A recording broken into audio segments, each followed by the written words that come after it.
Hi, it's Marco from Moose Monk PI, editor of Punchline Magazine. Welcome to Punchline Talks. Today I'm in the city of Gloucester. Over there is Southgate Street. Over there is the car park. Gloucester Cathedral's here, and I'm standing right with an amazing building is Blackfriars. And here we have the other amazing thing. It's Professor. Is it Dr. Professor? I'll take both.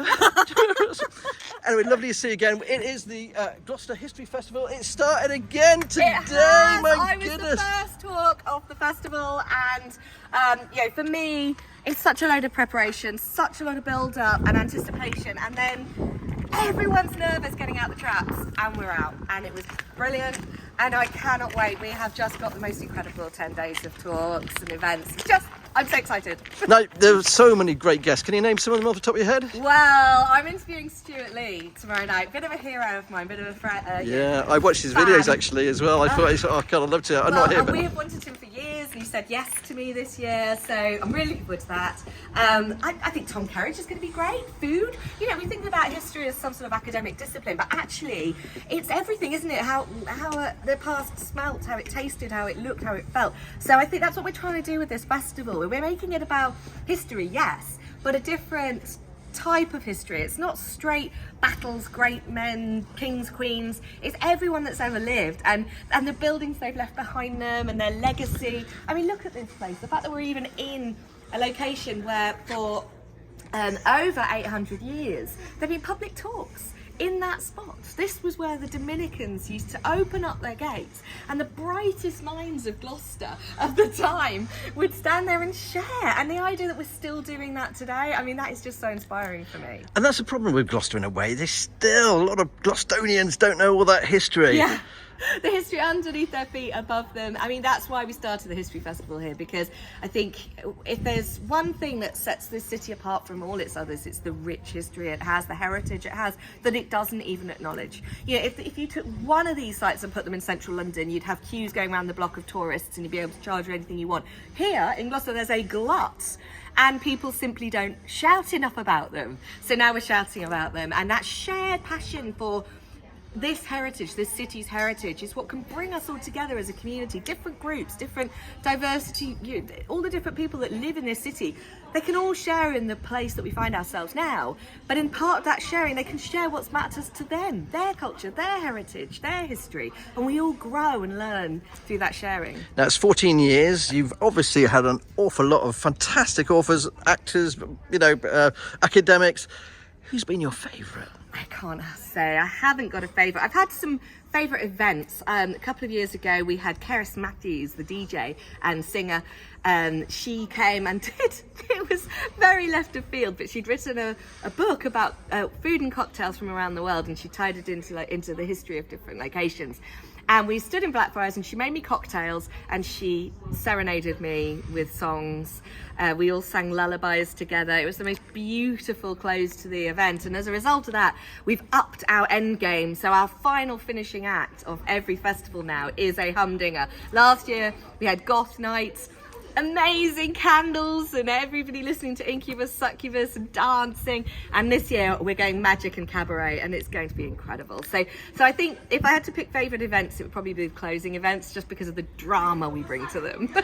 And also you're live streaming for the first time as well, so it's not just Gloucester or Gloucestonians or even the county. We're talking global. Yeah, I first signed up to be involved with the festival 9 years now, I think, coming up to my 10th year. And the first thing I said when I was invited to be president was I am all about sharing outside for those who, not the haves, but for the have-nots. One of the problems that so many festivals face is tickets are expensive. You have to be in the location. It's often exclusive. You look around in the audience, it'll be people who are well off, people who already go to loads of things like this, already have the benefit of a good education. What about the people that can't get access? Maybe they physically can't get into the building. Maybe they live on the other side of the world, but they still deserve to have access to the finest talks and the finest information. So from day one, my aim somehow was that we might share knowledge more widely. And when they said this year we're finally streaming, I mean, I know the pandemic, such an awful thing to live through, but it's left us this legacy of digital communication which we've never had before, and I'm trying to make a positive out of a negative and we're just so excited that we're going out in Tasmania and out in California while standing in Blackfriars. Now, you've also written a book as well. You've got a new book out, Joan of Art. Can you tell us a bit about that and about the writing process? Because so the new book it's is tough. not finished. Oh, right. It's coming after Christmas. It's coming, and God, it's been a hard one. I find with my books, I don't take the easy road, Mark. I think I could write a biography, I could write a narrative history, but I'm constantly trying to think, what are the major issues affecting us at the moment? And for me, when I wrote Feminine, my last book, that was about gender and identity and about, do we always have to just define ourselves as whether we're a woman or whether we're a man? Surely our complexity is so much more. And that was the zeitgeist issue. And then I was thinking about where these investigations were taking me. And so many of my medieval heroines, they are then misused by nationalists, by patriots, to be this sort of part of a shared narrative that we're all expected to be part of. An English narrative, a French narrative, a German narrative. So I'm exploring that, the misuse, if you like, of my figures from the past, how going back and finding them fresh actually shows them in more interesting ways and helps us think really carefully about what we define ourselves as now, particularly in terms of our national identity. But it's a hot potato, so we'll see.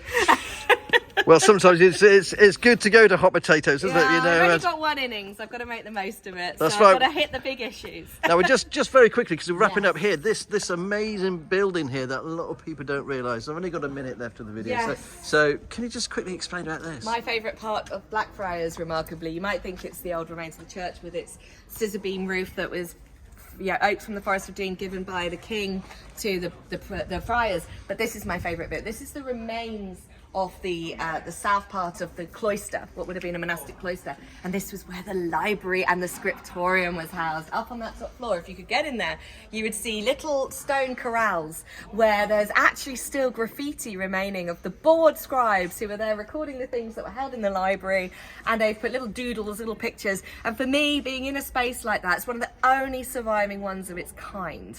And seeing those scratches, it puts me in that seat hundreds and hundreds of years ago, looking over the shoulder of the people that lived here in Blackfriars. Can't get any closer to history than that. Janina, it's always fantastic to see you. Fantastic. Thanks ever so much for Gloucester as well. And for always giving me these interviews. I really appreciate it. I love talking to you. Bye, everybody. It's so nice talking to you all. Thank you. Thanks for watching Punchline Talks. If you like the interview, please like, share and subscribe.